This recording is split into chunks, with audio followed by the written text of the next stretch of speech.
guys, it's still your boy Young Diamond. There are some certain things, going on in the African states that people are talking about. So many people have asked the question, was Nigeria really, intended to be a country? So many people have questioned the amalgamation of the Northern and Southern Protectorate of Nigeria, and it has been in question for the past decades. And it was only taught in government, not in history, because Nigeria does not, teach history.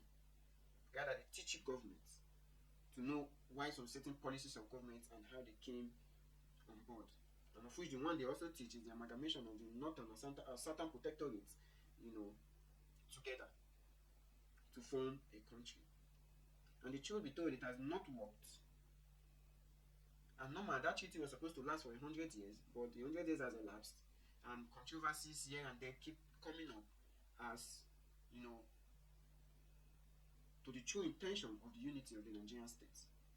Because since the amalgamation, Nigeria has not been at peace with itself. Since the amalgamation, Nigeria has not been at peace with itself. Even since independence in the 1960s, Nigeria has not been at peace with itself. It is either the Igbos are quarreling with the Yorubas, or the Northerners, the Hausas, the Fulanis are quarreling with the Igbos or the Yorubas. And that has been in existence. That is why you see the Nigerian politics today has been centered on religion and tribalism. Of which, originally, within the citizens, it is not a problem. But within the elites and the political class, they use it as a tool to win elections.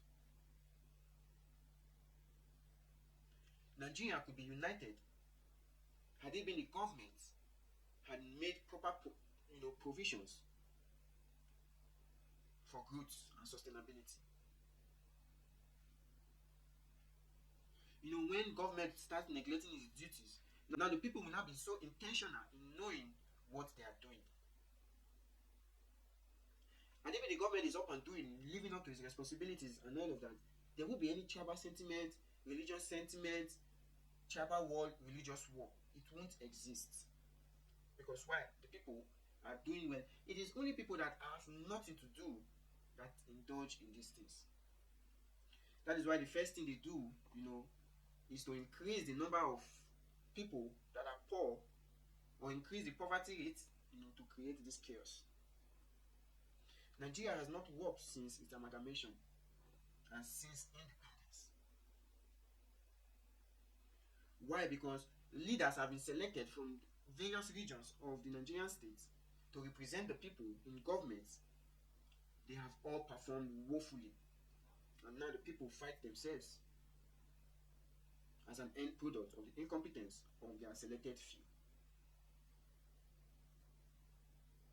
We all know the crisis going on in Nigeria regarding the banditry, herdsmen, kidnapping, and all of that. These are societal issues. If the northern elites and the northern leaders had made their state productive and livable, these things wouldn't have happened. It wouldn't have happened. You go to the north, you see out of school children, overwhelming, they are not educated.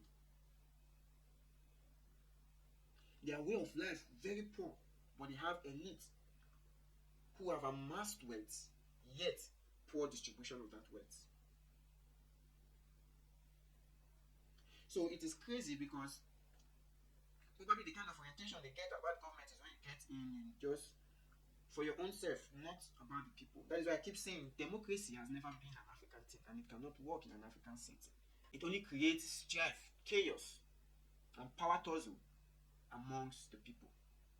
That is why you see when an election comes, it's just do or die. When an election comes, by fire by force, they want to win. Why? Because they know how juicy it is to be in power. But if the political landscape is being made, in a way that it is not attractive, then competent hands will come on board and turn the country around. But because of the juicy nature, they raise the bar in a way that the learned cannot, climb up without going through certain people who control the system, who are known as the godfathers for them to get into power and change the narrative of the disunity among the Nigerian people. Each government that comes in,